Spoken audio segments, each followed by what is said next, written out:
Simple harmonic motion and waves का second numerical है. A simple pendulum has time period of 5 seconds. What should be the length of pendulum on moon to have same time period?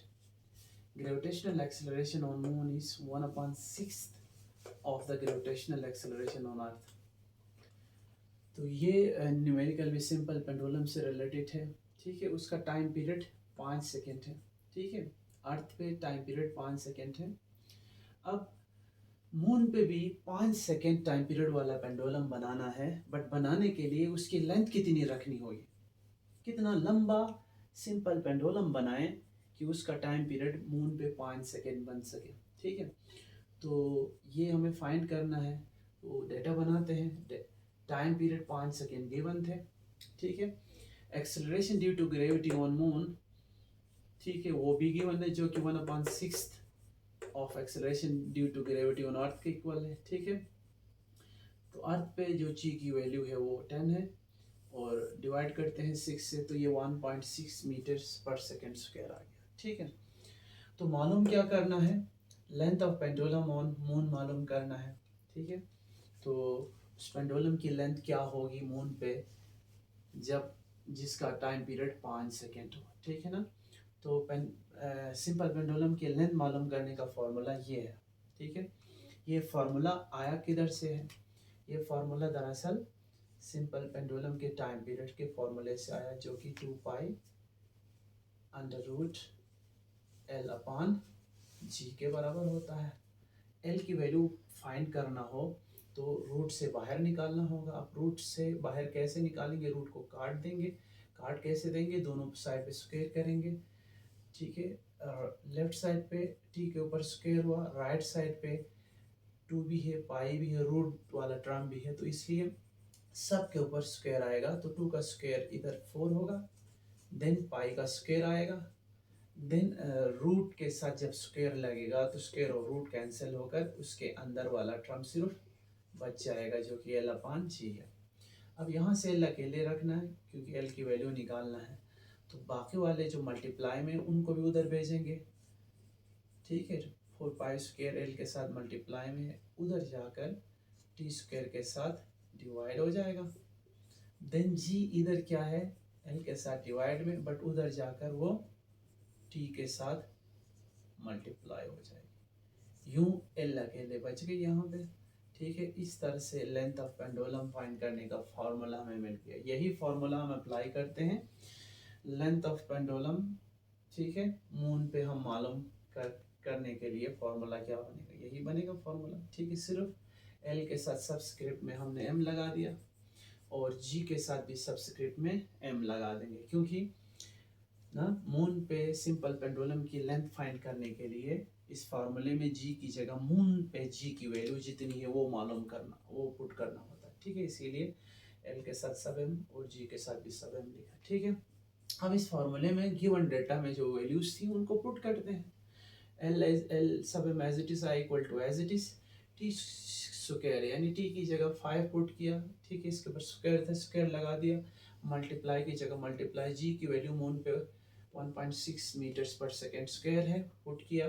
Divide की जगह divide लगा दिया, 4 की जगह 4, पाई की जगह 3.14 और उसके पाई के ऊपर स्क्वायर है तो स्क्वायर लगा दिया. 5 का स्क्वायर 25, उसको 25 को 1.6 से मल्टीप्लाई करेंगे तो 40, देन डिवाइड है, डिवाइड लिख दिया. फिर 4 को 3.14 का स्क्वायर से मल्टीप्लाई करेंगे तो 39.4 आएगा. ठीक है, तो इस तरह से 40 को 39.4 से डिवाइड करेंगे, हाँ, तो आंसर 1.02 आएगा. तो लेंथ ऑफ पेंडुलम मून पे कितनी आएगी, 1.02 मीटर्स. यानी वो पेंडुलम जिसका 5 सेकेंड टाइम पीरियड हो, उस पेंडुलम की मून पे लेंथ कितनी रखनी होगी, 1.02 मीटर्स. ये था हमारा second numerical.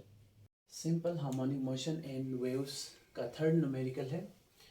A pendulum of length 2 meter is vibrating at a planet. It completes its one vibration in time 5 seconds. What is the value of G at this planet? तो हम जानते हैं सिंपल पेंडुलम के uses में से एक use ये भी है कि उसके ज़रिए किसी भी प्लेनेट पे हम जी की वैल्यू को फाइंड कर सकते हैं। सिंपल पेंडुलम का टाइम पीरियड का फॉर्मूला इस्तेमाल करके हम सिंपल पेंडुलम के ज़रिए किसी भी प्लेनेट पे जी की वैल्यू को मालूम कर सकते हैं। ये न्यूमेरिकल भी इस से रिलेटेड है बिल्कुल। पेंडुलम की लेंथ 2 मीटर है, ठीक है, और उस वो पेंडुलम अपना एक वाइब्रेशन 5 सेकेंड में मुकम्मल करता है। लेट सपोज एक पेंडुलम मैंने यहाँ ड्रा किया है, देखें, ठीक है, ये इसका मेन पॉइंट है, ये दो एक्सट्रीम पॉइंट है। तो इस पेंडुलम के बोब को मैं किसी भी एक्सट्रीम पॉइंट से छोड़ देता हूँ तो ये यहाँ से जाकर वापस अपनी जगह आता है, यानी एक राउंड मुकम्मल करता है। तो एक राउंड मुकम्मल करने में कोई पेंडुलम जितना टाइम लगाता है उससे उसका टाइम पीरियड कहते हैं। तो यहाँ जो सिंपल पेंडुलम है जिसकी लेंथ 2 मीटर है, ये लंबाई इसकी 2 मीटर की है, और ये अपना एक राउंड 5 सेकेंड्स में मुकम्मल करता है प्लेनेट के ऊपर, ठीक है। ये पेंडुलम एक प्लेनेट पे है ना, हमें नहीं पता किस प्लेनेट पे है, बट उस प्लेनेट पे 2 मीटर लंबा सिंपल पेंडुलम है और उसका एक वाइब्रेशन मुकम्मल होने में लगने वाला टाइम यानी टाइम पीरियड 5 सेकेंड है उधर, ठीक है। तो बताओ उस पर्टिकुलर प्लेनेट पे जी की वैल्यू क्या होगी, ठीक है। तो जी की वैल्यू निकालना है, तो डेटा हमने बना दिया जो यहाँ गिवन था, लेंथ ऑफ पेंडुलम गिवन है और टाइम पीरियड भी गिवन है 5 सेकेंड्स, ठीक है। मालूम क्या करना है, acceleration due to gravity on this planet, ठीक है, फाइंड करना है। तो जी की वैल्यू फाइंड करने का formula G is equal to 4 pi square L divided by T square, ये है, ठीक है। किसी भी प्लेनेट पे जी की वैल्यू फाइंड करने का बाय मीन्स ऑफ पेंडुलम ना, ये है। बट ये जी की वैल्यू फाइंड करने का फॉर्मूला आया किधर से, तो अगेन ये फॉर्मूला सिंपल पेंडुलम के टाइम पीरियड के फॉर्मूले से आता है, ठीक है, जो कि 2 pi under root L upon g के बराबर है। यहाँ से जी की वैल्यू निकालना है तो रूट को इसके ऊपर से ख़त्म करना होगा। रूट ख़त्म करने के लिए दोनों साइड पे, बोथ साइड पे स्क्वायर करेंगे। तो लेफ़्ट साइड पे स्क्वायर टी के ऊपर जब हो जाएगा तो टी स्क्वायर हो गया, ठीक है। राइट साइड पे बहुत सारे हैं, यहाँ पे 2 भी है, पाई भी है और अंडर रूट एल अपॉन जी भी है, तो इसलिए राइट साइड का स्क्वायर 2 पे भी आएगा, पाई पे भी आएगा, रूट पे भी आएगा। 2 का स्क्वायर 4 हुआ, पाई का स्क्वायर, पाई के ऊपर जो स्क्वायर है पाई स्क्वायर हुआ, और रूट के ऊपर जब स्क्वायर आता है तो स्क्वायर और रूट कैंसिल होकर एल अपॉन जी आया। यहाँ से जी की वैल्यू निकालना है, जी को उस साइड पे भेजते हैं, टी स्क्वायर को इस साइड पे ले आते हैं, जी डिवाइड में उधर जाकर टी स्क्वायर के साथ मल्टीप्लाई ना, ठीक है। एक स्टेप और एक्स्ट्रा करता हूँ, ठीक है ना। अब यहाँ पे क्या बचा, 4 पाई स्क्वायर इंटू एल बचा, ठीक है। अब ये टी स्क्वायर हम इस साइड पे भेजेंगे तो जी अकेले बचेगा यहाँ पे, ठीक है। तो 4 pi square into L divided by, ये टी स्क्वायर मल्टीप्लाई में है, जी के साथ इधर आकर डिवाइड में चला जाएगा। ये आया acceleration due to gravity find करने का फॉर्मूला, ठीक है।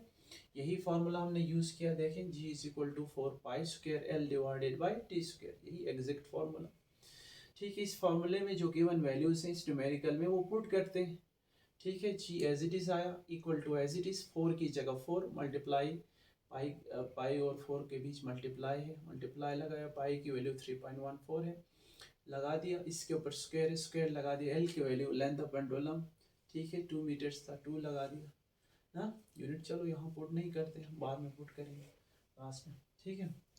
डिवाइड की जगह डिवाइड, और टाइम पीरियड उस पेंडुलम का वहाँ कितना है, 5 सेकेंड, तो 5 सेकेंड हमने पुट किया, बट टाइम पीरियड के ऊपर स्क्वायर था इसलिए हमने स्क्वायर लगा दिया।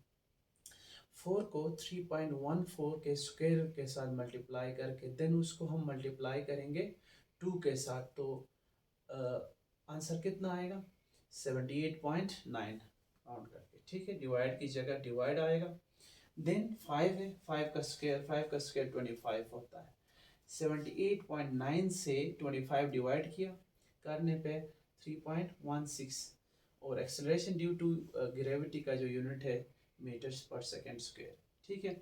ये उस प्लेनेट पे ना एक्सेलरेशन ड्यू टू ग्रेविटी की वैल्यू आई 3.16 मीटर पर सेकेंड स्क्वायर, ठीक है। जहाँ पे एक पेंडुलम का टाइम पीरियड 5 सेकेंड है और उसकी लेंथ 2 मीटर है, ठीक है।